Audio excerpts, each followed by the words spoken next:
শঙ্কাকে সত্যি প্রমাণ করে লস অ্যাঞ্জেলেস উপকূলে ফিরে এলো সান্তা অ্যানা ঝোড়ো হাওয়া। ঘণ্টায় ১৬০ কিলোমিটার গতির শক্তিশালী এই বাতাসে স্যান দিয়েগো কাউন্টিতে ছড়িয়ে পড়েছে দাবানল। দমকল বাহিনীর তথ্য বলছে, লিলাক অঞ্চলে দাবানল গ্রাস করেছে ৮৫ একর এলাকা। এর মধ্যে ৫০% নিয়ন্ত্রণে আনা সম্ভব হয়েছে। শহরের বনসাল অঞ্চল থেকে বাসিন্দাদের সরে যাওয়ার নির্দেশ দিয়েছে স্থানীয় প্রশাসন।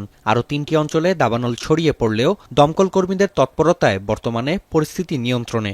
নতুন এই দাবানলে দক্ষিণ ক্যালিফোর্নিয়ায় বিদ্যুৎ বিচ্ছিন্ন ৬৪,০০০-এর বেশি স্থাপনা। বন্ধ রয়েছে শিক্ষা প্রতিষ্ঠান।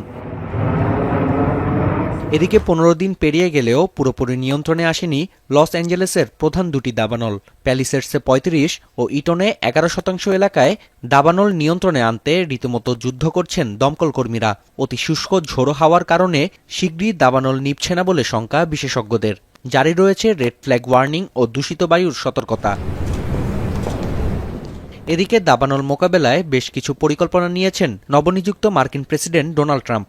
দায়িত্ব গ্রহণের দ্বিতীয় দিনে মার্কিন প্রেসিডেন্ট জানান, দাবানল নিয়ন্ত্রণের জন্য বর্তমান পানি সংকট বাইডেন প্রশাসনের তৈরি। সংকট নিরসনে শিগগিরই নির্বাহী আদেশ জারির ঘোষণা দেন নয়া মার্কিন প্রেসিডেন্ট।